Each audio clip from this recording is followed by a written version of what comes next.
sou Maurício Martins, presidente da Associação de Jovens Unidos por Direitos Iguais e Humanos, aqui no Centro-Oeste, no qual é responsável por 4 paradas gays aqui no DF, né? Dessas paradas LGBT. Então, galera, eu gostaria de deixar bem claro para a Ceilândia que nós não vamos nos calar jamais diante do preconceito, diante da homofobia, nem mesmo diante desses deputados que acham que mandam nessa cidade, porque Sandra Farage não manda na Ceilândia, e os professores vão educar sim, vão educar de forma justa e igualitária, e não existe parlamentar nenhum que irá vir aqui falar o que eles devem fazer nas escolas, porque eles são professores e não palmandados de deputados. Eu gostaria de convidar todos vocês para estarem conosco no próximo dia 31 de agosto, lá na Câmara Legislativa, Casa do Povo, de todos nós que elegemos eles para estar lá, onde vai acontecer a premiação do Orgulho LGBT, onde os destaques de 2016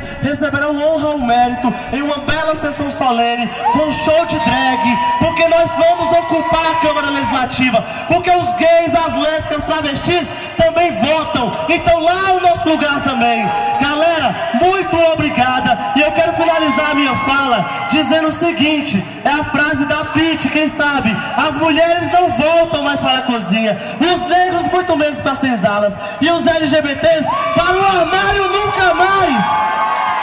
Obrigado.